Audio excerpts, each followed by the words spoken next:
ओम शांति। बाप दादा मधुबन। आज की मधुर मूल्य 10/9/2024। मीठे बच्चे, माया को वश करने का मंत्र है महामंत्र मन मना भव। इसी मंत्र में सब खूबियाँ समाई हुई हैं। यही मंत्र तुम्हें पवित्र बना देता है। प्रश्न, आत्मा की सेफ्टी का नंबर 1 साधन कौन सा है और कैसे? उत्तर, याद की यात्रा ही सेफ्टी का नंबर 1 साधन है, क्योंकि इस याद से ही तुम्हारे कैरेक्टर सुधरते हैं। तुम माया पर जीत पा लेते हो। याद से पतित कर्मेंद्रियाँ शांत हो जाती हैं। याद से ही बल आता है। ज्ञान तलवार में याद का जौहर चाहिए। याद से ही मीठे शतो प्रधान बनेंगे। कोई को भी नाराज नहीं करेंगे। इसलिए याद की यात्रा में कमज़ोर नहीं बनना है। अपने आप से पूछना है कि कहाँ तक हम याद में रहते हैं। याद से ही बल आता है। ज्ञान तलवार में याद का जौहर चाहिए। याद से ही मीठे शतो प्रधान बनेंगे। ओम शांति। मीठे मीठे रूहानी बच्चों को रोज़ रोज़ सावधानी ज़रूर देनी चाहिए। कौन सी? Safety first. सेफ्टी क्या है?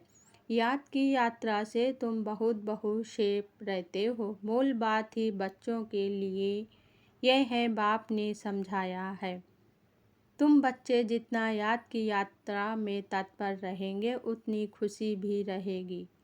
आज की मुरली से मुख्य 10 पॉइंट। पहली पॉइंट, एक बाप ही विदेही है। वह तुम बच्चों को कहते हैं कि तुमको भी विदेही बनना है। दूसरी पॉइंट, ड्रामा बिल्कुल एक्यूरेट चल रहा है। आगे के लिए तो समझाते रहते हैं ना।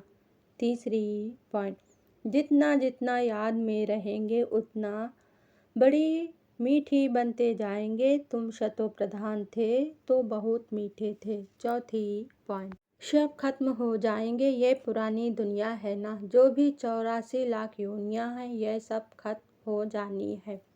पाँचवीं पॉइंट, 5000 वर्ष पहले भी तुम यह बने थे नंबरवार। यह इतना किचड़ा आज वहाँ कुछ भी नहीं होगा। बच्चों को बड़ी खुशी होती है। छठवीं पॉइंट, ब्रह्मज्ञानियों के भी आश्रम शहर से दूर दूर होते हैं और नीचे ही रहते हैं। इतने ऊपर की मंजिल पर नहीं रहते हैं। सातवीं पॉइंट, इस जन्म में यह पाप किए हैं। दिन प्रतिदिन बाप जोर देते रहते हैं, यह तुम्हारा अंतिम जन्म है।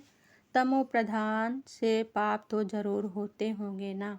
आठवीं पॉइंट, तुम फिर घड़ी घड़ी भूल जाते हो, पुरानी दुनिया में चले जाते हो। भूलना माना पुरानी दुनिया में चले जाना। नवीं पॉइंट, अभी तुम संगम युगी ब्राह्मणों को मालूम है कि हम कलयुग में नहीं हैं। यह सदैव याद रखना है। हम नए विश्व के मालिक बन रहे हैं।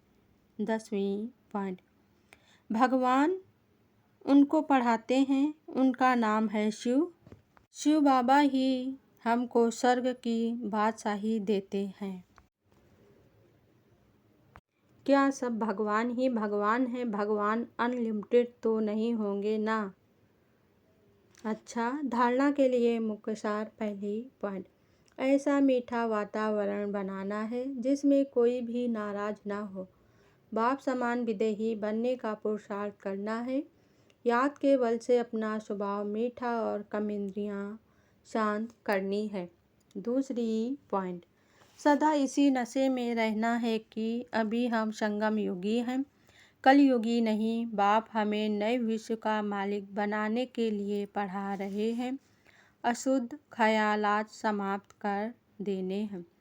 वरदान आज बाबा ने दिया, अकाल तख्त और दिल तख्त पर बैठ सदा श्रेष्ठ कर्म करने वाले कर्मयोगी भव। स्पष्टीकरण, इस समय आप सभी बच्चों को 2 तख्त मिलते हैं, एक अकाल तख्त, दूसरा दिल तख्त। लेकिन तख्त पर वही बैठता है जिसका राज होता है। जब अकाल तक नसीन हैं तो स्वराज अधिकारी हैं, और बाप के दिल तक नसीन हैं तो बाप के वर्षे के अधिकारी हैं। जिसमें राजभाग सब आ जाता है, कर्मयोगी अर्थात दोनों तक नसीन। ऐसी तक नसीन आत्मा का हर कर्म श्रेष्ठ होता है, क्योंकि सब कर्मेंद्रियां लॉ और आर्डर पर रहती हैं। स्लोगन आज बाबा ने दिया, जो सदा स्वमान की सीट पर सिट रहते हैं वही गुणवान और महान है। ओम शांति।